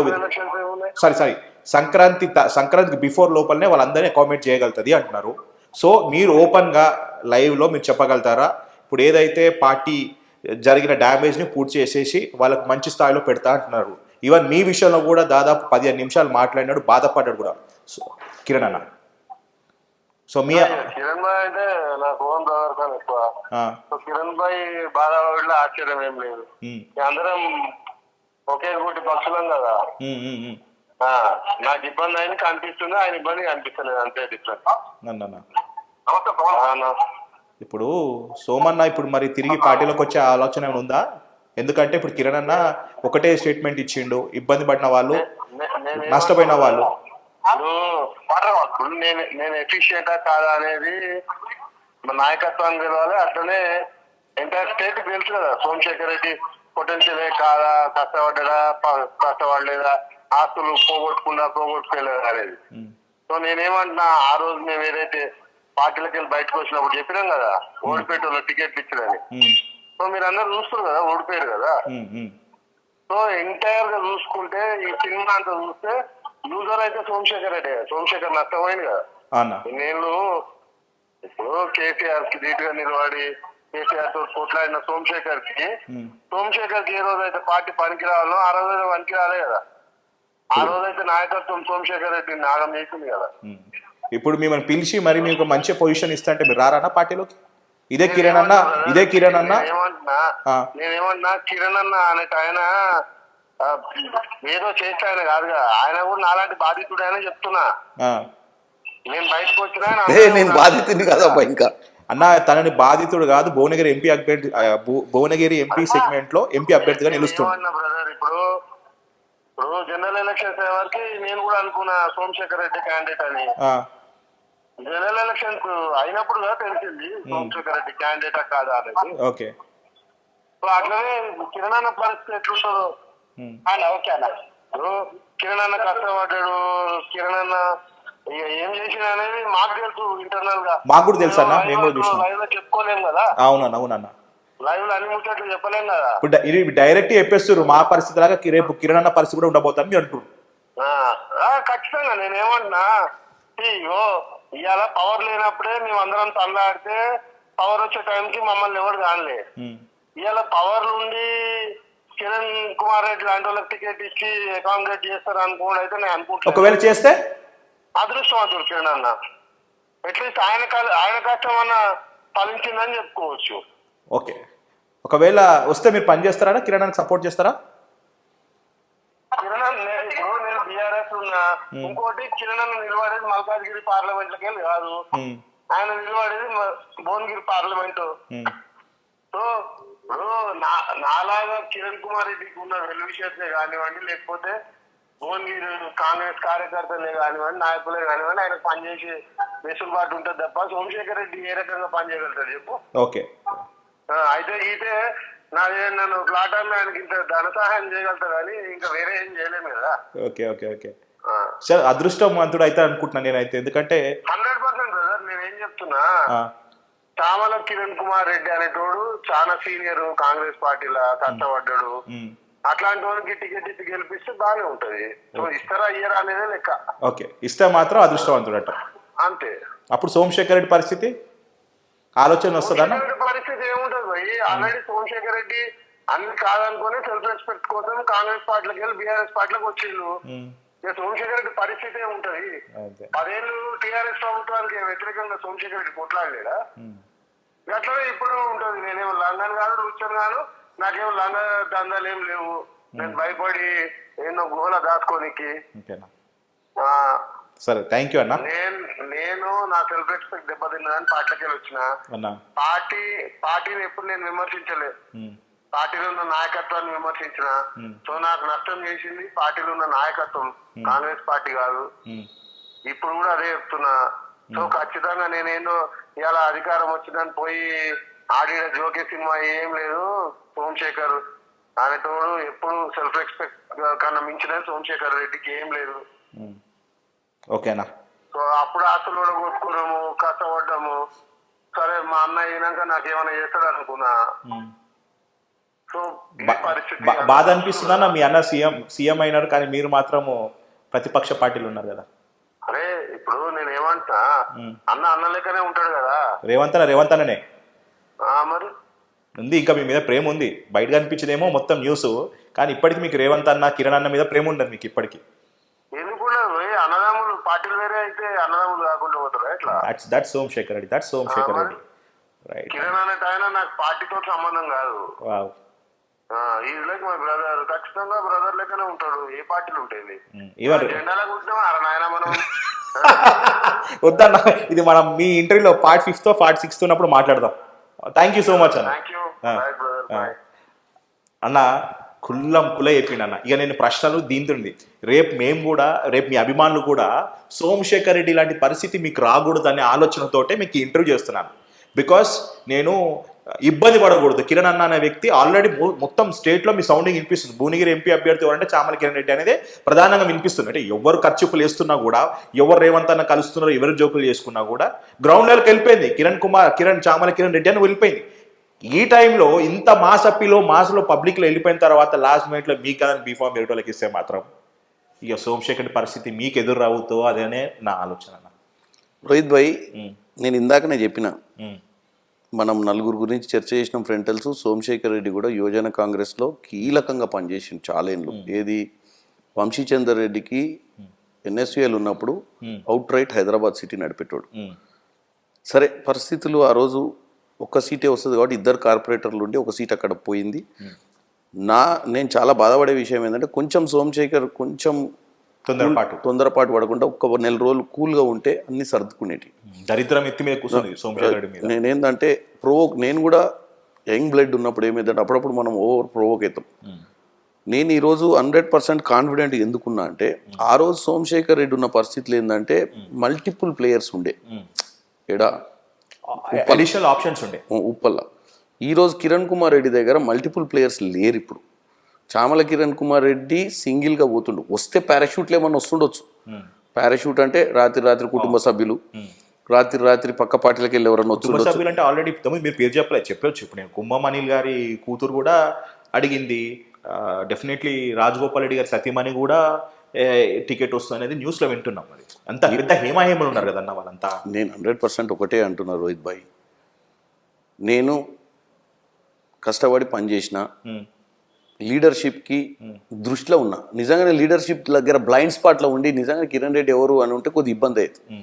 మీరే చెప్పారు రాష్ట్ర వ్యాప్తంగా నా పేరు మోగుతుందని. ఇప్పుడు మీరు అడ్వర్టైజ్ చేసుకుర్రా పబ్లిక్ నుంచి వచ్చిన వాయిస్? నేను అడ్వర్టైజ్ చేసుకోవాల్సిన పని లేదు. ఎందుకంటే నేను social media, electronic media, print media incharge ఉండి రోజు గాంధీ భవన్లో కంటిన్యూ ఎవ్రీడే ప్రెస్ మీట్ పెట్టేటోని ఎన్నికల సమయంలో. సో విజిబిలిటీకి వచ్చిన నేను టికెట్ విషయంలో కాదు, బిఫోర్ జనరల్ ఎలక్షన్స్.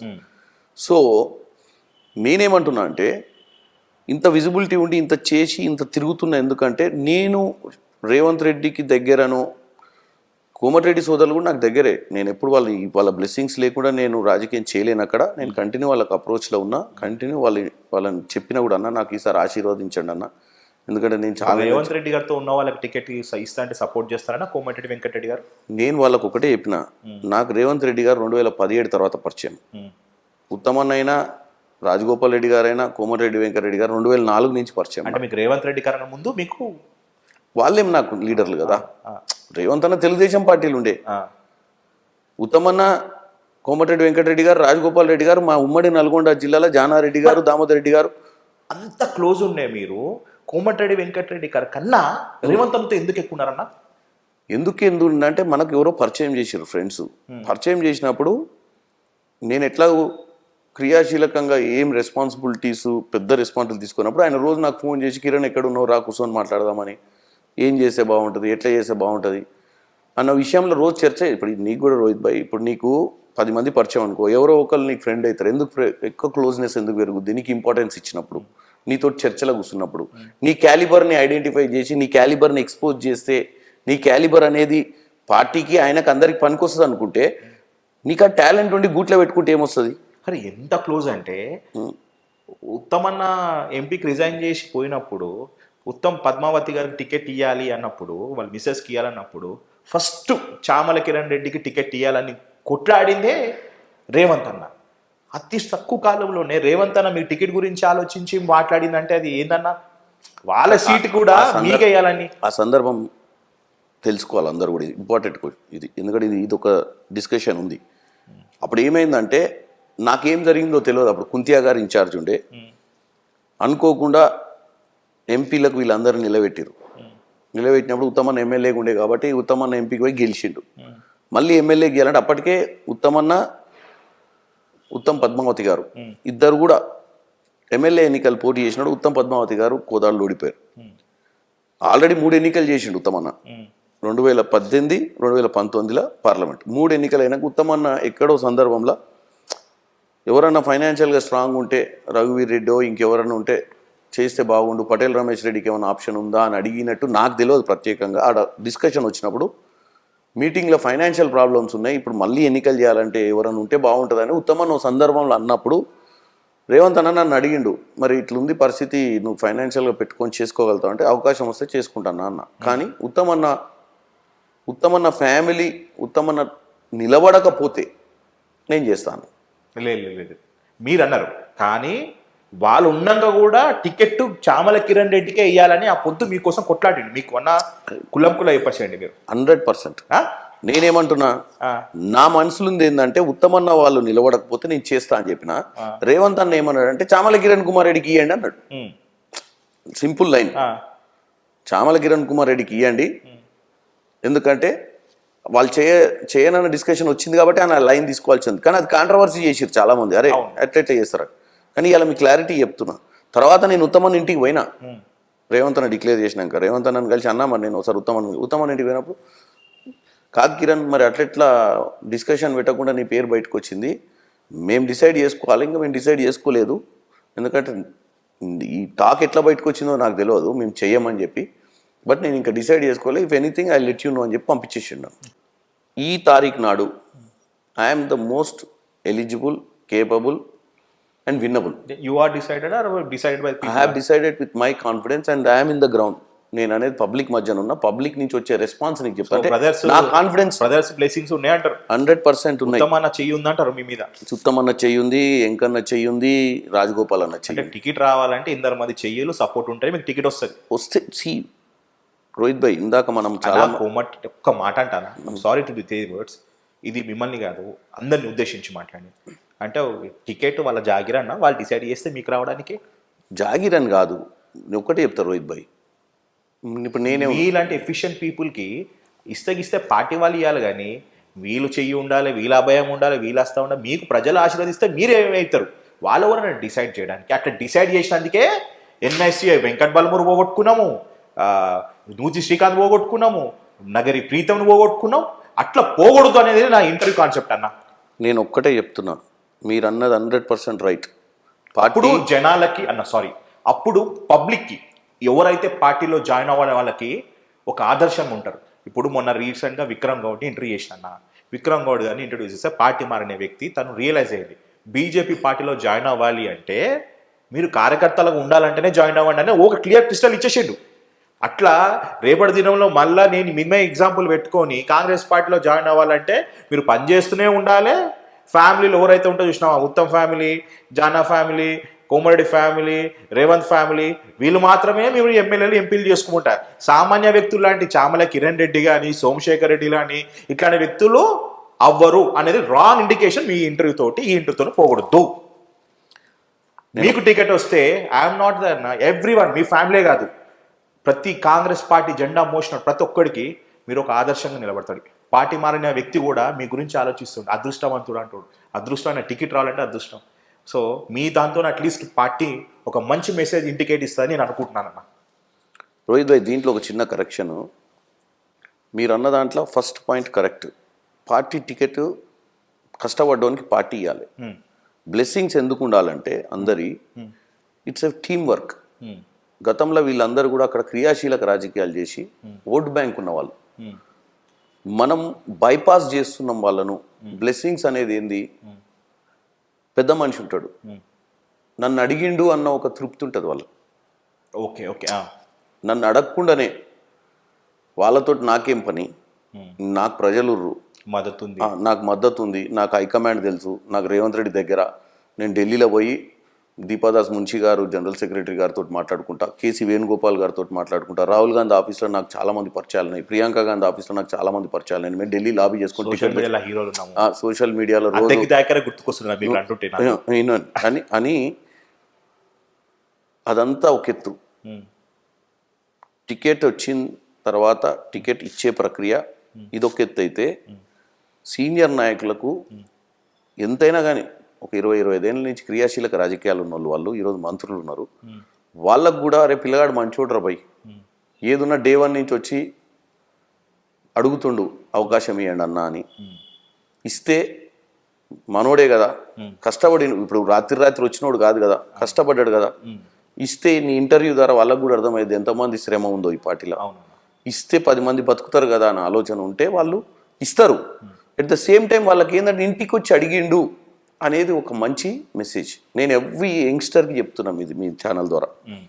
ఏంటంటే మనం కష్టపడతాం, మనకు అవకాశాలు రావాలి. ఎట్ ద సేమ్ టైం మనం సీనియర్లకు మర్యాద ఇచ్చి, సీనియర్ల బ్లెస్సింగ్స్, సీనియర్లకు మన పరిస్థితి ఏందో ఎక్స్ప్లెయిన్ చేసుకొని మనకి ఎందుకు అవకాశం ఇవ్వాలి, ఇస్తే మనం ఎవరిని బైపాస్ చేసేది కాదు. ఇది రాజకీయాలల్లో ఈరోజు మనం పవర్లోకి వచ్చిన తర్వాత ప్రజలకు సేవ చేసుకోవాలి, మనం డెవలప్ చేసే పరిస్థితి ఉండాలి. ప్రజా సమస్యలు కుప్పలు ఉన్నాయి, కింద ఎన్ని సమస్యలున్నాయో మనకు తెలియదు. కాకపోతే రాజకీయ పార్టీలు వస్తున్నాయి పోతున్నాయి. ప్రజా సమస్యలను పరిష్కారం 100% చేయలేకుండా ప్రయత్నం చేయాలి. ఎట్ ద సేమ్ టైం అందరినీ కలుపుకుని పోయే టీం వర్క్ చేస్తేనే సక్సెస్ఫుల్ లీడర్స్ అవుతాం. ఎందుకంటే మనమేదో క్రియాశీలకంగా కాంగ్రెస్ పార్టీలో పనిచేసినాం, నాకు టికెట్ అనేది నా అధికారం, టికెట్ అనేది నా నా నా సత్తాను బట్టి ఇవ్వాలి అని చెప్పి మాట్లాడటం అనేది ఒక ఎత్తు అయితే, ఎగ్జాంపుల్ అద్దంకి దయకర్ అనుకుంటాను, ఉమ్, ఉమ్, రాజకీయ జీవితమే పులి స్టాప్ పడిపోయింది. కానీ కంటెస్ట్ చేసే ప్లేస్ కూడా కాదని చెప్పేసి బీఆర్ఎస్ పార్టీ నుంచి వచ్చిన సామీల్కి టికెట్ ఇవ్వడం జరిగింది. అంటే వాళ్ళు తలుచుకుంటే ఎంతైనా చేయగలుగుతారు అనే దానికి ఇది ఒక బెస్ట్ ఎగ్జాంపుల్ అనుకోవచ్చు అన్న. బేసిక్ ఏంటంటే ఆ రోజు సందర్భం మునుగోడు ఎన్నికలు, ఆ సందర్భంలో సరే అంత పబ్లిక్ మీటింగ్లో నోరు జారడం అనేది ఆ రోజు ఎట్లా జరిగింది ఆ తప్పిదము. ఎందుకంటే దయాకర్ అన్న కూడా చాలా polished senior most spokes person, అధికార ప్రతినిధి, 100 ఛానళ్ళ డిబేట్లలో బ్రహ్మాండమైన డిబేట్ చేయగలుగుతాడు. కానీ ఆ నిమిషంలో ఏం జరిగిందో మనకు కూడా అసలు ఆ మాట నిజంగానే ఆ మాటేనా మీరు చెప్పింది, దొబ్బే అన్నాడా ఏమన్నాడో తెలియదు, కానీ అది మాత్రం ఓ ట్రెండ్ అయింది. ట్రెండ్ అయిపోయాడు. కోమటిరెడ్డి వెంకటరెడ్డి బ్రదర్స్కి శాపం. అదే కోమటిరెడ్డి వెంకటరెడ్డి బ్రదర్ తుంగతుర్తి సభలో నేను, దయాకర్ అన్న, రేవంత్ అన్న నలుగురం కూర్చున్నాం. కోమటిరెడ్డి వెంకటరెడ్డి అన్న పోయి ఆ రోజు చెప్పిండు దయాకర్ గురించి. ఈరోజు అవకాశం మిస్ అయింది. రాజకీయ భవిష్యత్తు 100% దయాకర్కి మంచి భవిష్యత్తు ఉంటుంది. మిమ్మల్ని ఒక మాట అడుగుతున్నాను. రేవంత్ రెడ్డి గారు వచ్చే ఎంపీ ఎలక్షన్స్లో 2000 కోట్లు ఫండింగ్ నేను ఇస్తాను అని చెప్పేసి అన్నారు. ఇది ఆన్ రికార్డ్, నేను చెప్తున్నాను, ఇది నా మాట అబద్ధం కాదు. కుల్లంకుల రోహిత్ ఏదో డెలివరీ చేస్తాడో అది ఫ్యాక్టరీ. 2000 కోట్లు ఫండింగ్ చేస్తానన్నారు. రాష్ట్రము అప్పుల పాలై ఉందని చెప్పేసి 6 లక్షల కోట్లు అని చెప్పేసి మీరు లెక్కలు చెప్పారు. శ్వేతాపత్రం మీరు రిలీజ్ చేస్తే వాళ్ళు శ్వేతాపత్రం అంటున్నారు. మొన్న పోయి మీరు ఆర్బీఐకి అప్పు తెచ్చినారు. సో 2000 కోట్లు ఎక్కడి నుంచి వస్తుందన్న? ఫస్ట్ ఆఫ్ ఆల్ నువ్వు చెప్పిన దాని క్వశ్చన్కి అథెంటిక్గా క్వశ్చన్ అడుగుతున్నావు. ఎట్లా అంటే ఆన్ రికార్డ్ అడుగుతున్నావు. అవునన్న, ఆబ్వియస్లీ ఆన్ రికార్డు 2000 కోట్లు రేవంత్ రెడ్డి గారు ఇస్తా అన్నది ఒక గాసిప్, అది రికార్డు కాదు.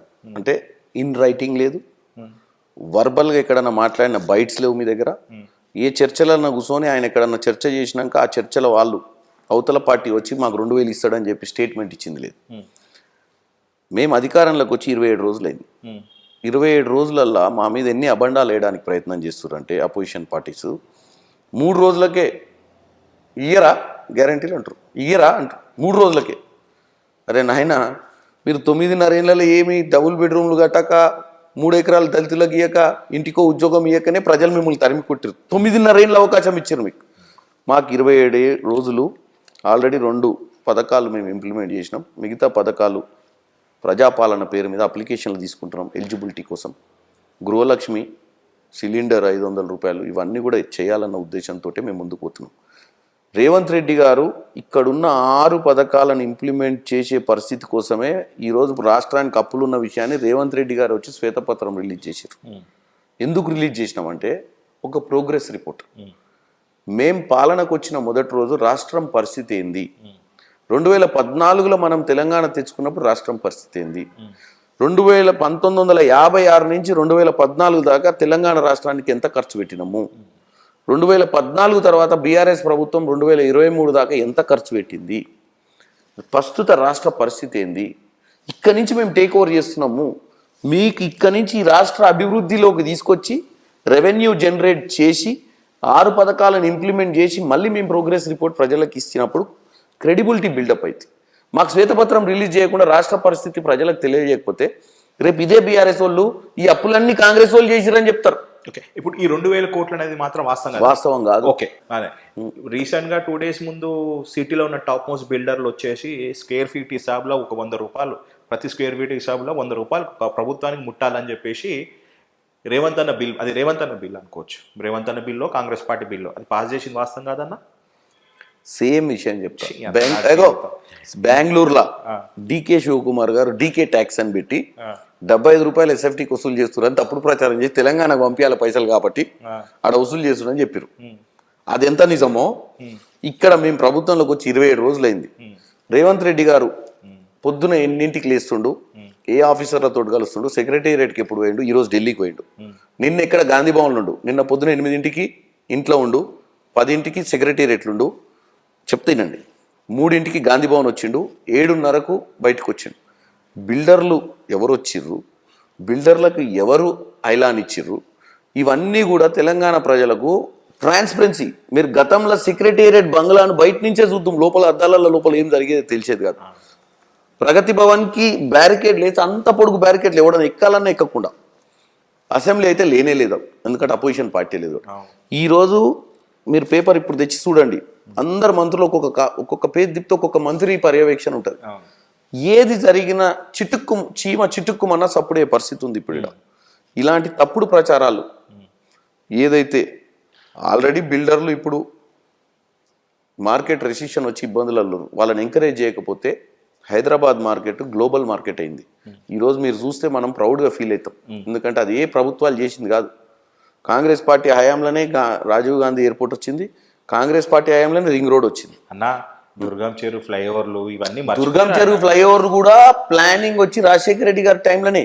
నేను ఒకటి చెప్తా రోహిత్, మనం ఇంప్లిమెంట్ చేయాలంటే ఓవర్ నైట్ కాదు, ఒక ఐడియా క్రియేట్ చేసుకున్నాక కొన్ని ఏళ్ళు పడుతుంది. మెట్రో హైటెక్ సిటీ అనేది రాజశేఖర రెడ్డి గారు తెచ్చింది కాదు. హైటెక్ సిటీ అనేది చంద్రబాబు గారు వేసిన వృక్షం. Rajiv Gandhi airport, ring road, Durgam Cheruvu అనేది రాజశేఖర రెడ్డి గారు వేసింది. కానీ ఒక పీరియడ్ ఆఫ్ టైం ఫండ్స్ లేకపోవడం వల్ల ఫండ్స్ అక్యుములేట్ అయ్యి అవి కట్టి అవి ప్రజలకు అందుబాటులోకి రానికి ఒక 5-6 ఏళ్ళు 10 ఏళ్ళు పడుతుంది. వాస్తవం ఒక్క మాట చెప్పండి అన్న, కేటీఆర్ గారు ఏం చేయందే సిటీ ఇంత డెవలప్మెంట్ అయిందనా? ఆన్ సైడ్ మొత్తం మీరు రాష్ట్ర చరిత్రలోనే అసలు నాకు తెలిసి నేను పుట్టినప్పటి నుంచి ఇంతవరకు ఈ రాజకీయ చరిత్రలోనే 24కి 24 క్లీన్ స్వీప్ చేసిన పార్టీ అని ఉన్నట్టు అది బీఆర్ఎస్ పార్టీ. దాని క్రెడిట్స్ వాళ్ళు మీరు ఇవ్వాలన్నా? నేను ఒక్కటి చెప్తా రోహిత్, నీ ఛానల్ ద్వారా. హైదరాబాద్ నగరం 2004 రాజశేఖర రెడ్డి గారు ప్రభుత్వంలోకి వచ్చిన రోజు అయిపోయాయి. హైటెక్ సిటీ కట్టిన చంద్రబాబును పంపించిర్రు, రాయలసీమ నుంచి ఫ్యాక్షన్ లీడర్ వచ్చిండు, ఇక భూదందాలు చేసుకొని స్థాపితం చేసేస్తారు హైదరాబాద్ అని చెప్పి రియల్ ఎస్టేట్ కుప్పగూలిపోయింది. చెప్తున్నాను, ఎవ్వరు వచ్చినా అది చంద్రబాబు నాయుడు గారు కానీ, రాజశేఖర రెడ్డి గారు కానీ, కేసీఆర్ గారు కానీ, కిరణ్ కుమార్ రెడ్డి గారు కానీ, రేవంత్ రెడ్డి గారు కానీ, Hyderabad is a self sustained. మనం గ్లోబల్లా మనకు ఏంటంటే అక్కడ పక్కన మనం కొన్ని రోజులు ఇబ్బంది ఎజిటేషన్ టైంలో పడ్డాం. ఆంధ్రాలో కూడా ఈరోజు ఇన్వెస్ట్మెంట్లు పెడితే వాళ్ళు అక్కడ దుర్మార్గ పాలన చేపట్టి ఈ ప్రభుత్వం పోతే ఆ ప్రభుత్వం పోతే ఈ ప్రభుత్వం వచ్చి జీవోలు క్యాన్సిల్ చేసి బిల్డింగులు కూలగొట్టి క్యాపిటల్ సిటీలు మారవడం వల్ల ప్రజల ఇన్వెస్ట్మెంట్లు మొత్తం హైదరాబాద్కు వచ్చినాయి. ఈరోజు ప్రతి రూపాయి ఆంధ్ర ప్రాంతం నుంచి హైదరాబాద్లో పెట్టుబడులు పెట్టడం వల్లనే హైదరాబాద్ పెరిగింది. ఎందుకంటే అక్కడ సుస్థిర ప్రభుత్వం లేదు. ఒక ప్రభుత్వం తీసుకున్న నిర్ణయాలను, ఒక రాజ్యాంగం ద్వారా ఎన్నుకోబడ్డటువంటి ముఖ్యమంత్రులు తీసుకున్న నిర్ణయాలు కొత్తగా వచ్చిన ముఖ్యమంత్రులు మొత్తమే రద్దు చేస్తే అక్కడ పెట్టిన పెట్టుబడిదారులు అన్యాయం అయిపోతారు కదా. నువ్వు ఉన్నావు రోహిత్, అర్థమైందన్న, నాకు అర్థమైపోయింది. మంగళగిరిలో నువ్వు పెట్టినావు పెట్టుబడి, ఎందుకంటే క్యాపిటల్ సిటీ వస్తుందని. అమ్మ పెట్టిన వాళ్ళందరూ ఆగం కావాలని చెప్పి తీసుకుపోయి నేను విశాఖపట్నం పెట్టినా, ఎవరు ఆగం అవుతారు? సో నేను ఇవన్నీ టెక్నికల్గా మనం డెప్త్ పోతే ఇది అన్లిమిటెడ్ సబ్జెక్ట్. నేను అనేది ఏంటంటే హైదరాబాద్ అనే సిటీకి ఎవరు అవసరం లేదు. Hyderabad city self sustained city, highly revenue generated city. ఈరోజు మనం పోతుంటే వీళ్ళెవరు ఆ బిల్డింగ్లో కట్టి అందులో ఎవరు ఉంటారో కూడా నువ్వు ఆశ్చర్యపోవాలి. ఒకసారి మనం హైదరాబాద్ రింగ్ రోడ్ మీకు వస్తుంటే 60 ఫ్లోర్ బిల్డింగ్స్. మరి అందులో వచ్చి నివాసం ఉండేటోళ్ళ ఆర్థిక స్తోమత ఏంది? వీళ్ళందరికీ ఎక్కడ రెవెన్యూ జనరేట్ అవుతుంది? ఎట్లా బతుకుతుర్రు? వీళ్ళు ఐటీ ఉద్యోగస్తుల, వ్యాపారవేత్తల 4 కోట్లు 5 కోట్లు పెట్టి అపార్ట్మెంట్లు కొంటారు. ఇది సెల్ఫ్ సస్టైన్ సిటీ. ప్రభుత్వాలు రావడం వల్ల ఎంప్లాయ్మెంట్ అనేది, గవర్నమెంట్ ఎంప్లాయ్మెంట్ అనేది మనం మాట్లాడుకుంటాం. ఇంటికో ఉద్యోగం అంటే ఏంటిది? గవర్నమెంట్ ఉద్యోగం. కానీ మనం చేయాల్సింది ఏంటంటే ఇంత హైటెక్ సిటీని డెవలప్ చేస్తామంటే మరి 30-40% కూడా తెలంగాణ వాళ్ళు లేరు. మరి ఈరోజు మన ఇద్దరం పోయి ఆడ ఒకసారి కంటిన్యూ ఐటీ కంపెనీలు తిరుగుదాం. ఫైనల్గా అన్న, all the very best you అన్న. నేనే చెప్తున్నాను, భువనగిరి ఎంపీ అభ్యర్థిని ఈరోజు నేను ఇంటర్వ్యూ చేయబోతున్నాను. బస్ ఇదే మీకు పెద్ద interview. Thank you Rohit. Bhuvanagiri MP అభ్యర్థి చామల కిరణ్ రెడ్డి గారితో ఇది ఫస్ట్ ఎక్స్క్లూజివ్ ఇంటర్వ్యూ. రైట్, కష్టపడే వాళ్ళకి పార్టీ ఎప్పుడు ప్రోత్సహిస్తుంది. అండ్ ఎన్నోసార్లు రాజకీయంగా చాలా కోల్పోయినా కూడా ఈసారి రేవంత్ రెడ్డి గారి సారథ్యంలో కోమటిరెడ్డి గారు, ఉత్తమ్ కుమార్ రెడ్డి గారు, జానారెడ్డి గారి సపోర్ట్ తోటి, వాళ్ళ ఆశీస్సులతోటి, ప్రజల మద్దతుతోటి భువనగిరి ఎంపీ అభ్యర్థిగా ముందుకు వస్తున్న చామల కిరణ్ రెడ్డితో ఈరోజు కుల్లా. ఓకేనా? All the very best. Thank you Rohit అన్న. ఫైనల్ ఒక్కటే మాట, మేము 34 యూనివర్సిటీలతోటి మీరు అధికారం ఫామ్ చేయలేదు, జస్ట్ 34 యూట్యూబ్ ఛానల్ పెట్టుకొని మీరు చేసిరన్నారన్న, అధికారం సంపాదించారన్నారు. ఎవరు? కేటీఆర్ గారు. దాన్ని మీరు ఏం స్పందన? సింగిల్ వాడు చెప్పేసేయండి, క్లోజ్. రోహిత్ భాయ్, 9.5 ఏళ్ళ అధికారం నుండి కోట్ల రూపాయలు దండుకొని మెగా అనే కంపెనీ ద్వారా, మై హోమ్ అనే కంపెనీ ద్వారా ఏ టీవీ ఛానల్ కొనుగోలు చేసిరు వీళ్ళు, ఆ కంపెనీని అడ్డం పెట్టుకున్న తెలంగాణ ప్రజలకు తెలుసు.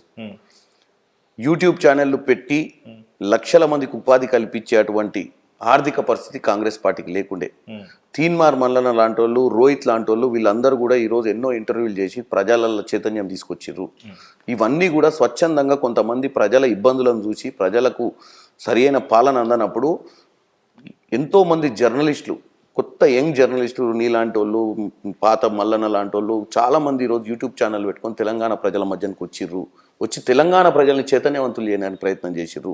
ఇదేం దాచిపెడితే దాచే విషయాలు కావు. ఎందుకంటే ప్రజల సమస్యలు ఏందో, ప్రజల పరిస్థితి ఏందో చూసి బీఆర్ఎస్ పాలనల వైఫల్యాలను స్వచ్ఛందంగా చాలా ఛానళ్ళు చేసినాయి. అవన్నీ కూడా కాంగ్రెస్ ఫండింగ్ చేసిన ఛానల్స్ కావు. కేటీఆర్ గారు మీకు ఒక్కటే చెప్తున్నా, మిమ్మల్ని 9.5 ఏళ్ళు 2 సార్లు ప్రజలు మిమ్మల్ని నమ్మి అధికారంలోకి తెచ్చారు. ఈసారి మీ మీద నమ్మకం లేక వదిలేసారు. మీరు దయచేసి మేము మీకు సరి అయిన అపోజిషన్గా గౌరవిస్తున్నాం. మీ లెక్క మేము అపోజిషన్ లేకుండా అందరిని నిర్వీర్యం చేసి కొనుగోలు చేస్తలేము. ఎమ్మెల్యేలను 39 మంది ఎమ్మెల్యేలు అసెంబ్లీలు ఉన్నారు. ఫస్ట్ టైం మనం 2014 తర్వాత అసెంబ్లీ కార్యక్రమాలు సినిమా మాదిరిగా చూసిర్రు. ఎందుకంటే ఒక రాజశేఖర్ రెడ్డి, ఒక చంద్రబాబు నాయుడు చర్చ చేస్తుంటే ఎట్లా ఎంటికలు లేచి నిలబడేదో, ఏ కష్టం గురించి మాట్లాడు, ఇది చాలా రోజుల తర్వాత జరిగింది. ఈ రోజు కూడా మీకు చెప్తున్న కేటీఆర్ గారు, హరీష్ రావు గారు, మీరు దయచేసి మేము తప్పులు చేస్తే మమ్మల్ని అసెంబ్లీ వేదికల నిలదీయండి. అంతే తప్ప తప్పుడు ప్రచారాలు వచ్చిన 30 రోజులు కాదు, మీరు ఒక 6 నెలలు విశ్రాంతి తీసుకోండి. గతంలో దండుకున్న డబ్బులు ఏమైనా ఉంటే ఎక్కడ తీసుకుపోయి దాచిపెట్టుకోరు. ఎందుకంటే మేము పట్టుకోవడానికి ప్రయత్నం చేస్తున్నాం. ఎందుకంటే నేను మీకు క్లూ ఇస్తున్నా, ప్రజా సొమ్మును సొమ్మును దాచుకునే ప్రయత్నం చేసి ఎక్కడైనా విదేశాలలో కొన్ని రోజులు తల దాచుకోండి. సమస్యలు ఉన్నప్పుడు ప్రజల కోసం పోరాటం చేయండి తప్ప ఈ తప్పుడు ప్రచారాలతోటి ప్రజలను తప్పుతో పట్టియొద్దని మీ ఛానల్ ద్వారా ప్రజలకు తెలియజేసుకుంటున్నాం. ఇది మీరు లాస్ట్లో హింట్ ఇచ్చేసినారు. అంటే ఇప్పుడు పార్లమెంట్ ఎలక్షన్స్ అయిన తర్వాత హంటింగ్ ఉంటుందన్న? హంటింగ్ 100% ఉంటుంది. తెలంగాణలో 9.5 ఏళ్ళలో 7 లక్షల కోట్లు అప్పయింది. 7 లక్షల కోట్లు అప్పైతే వాళ్ళు స్వేదపత్రం అని ఇచ్చారు. స్వేదపత్రంలో ఆస్తులు తయారు చేసినామన్నారు. దౌర్భాగ్య పరిస్థితి ఏంటంటే కుంగిపోయినాయి. 1,50,000 కోట్లతోటి కట్టినటువంటి ఆస్తి పిల్లర్లు కింద పడితే మా ఉత్తమ్ కుమార్ రెడ్డి గారు ఇరిగేషన్ శాఖ మంత్రి L&T కంపెనీని పిలిచి దాన్ని కట్టిస్తారా, మీ ఒళ్ళు వగులుతుంది అంటే, మాకేం తెలుసు సార్, ఇచ్చిన డిజైన్ల ప్రకారం కట్టినాం, ఇంజనీర్లను అడగండి అని వాళ్ళు అంటారు. మెగా వాళ్ళని అడిగితే మేము దాన్ని సబ్ కాంట్రాక్ట్కి ఇచ్చినాము, మేము కట్టలేదని L&T మీద వేస్తారు.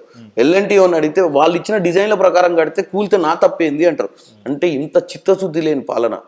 డిజైన్లు, సాయిల్ టెస్టింగ్, ఏ సాయిల్లో ఏ పిల్లర్ వేయాలి, ఏ పిల్లర్ వేసి, అంతకుముందు కడెం ప్రాజెక్టు అదే గోదావరి బేసిన్ మీద కట్టింది కాంగ్రెస్ ప్రభుత్వం.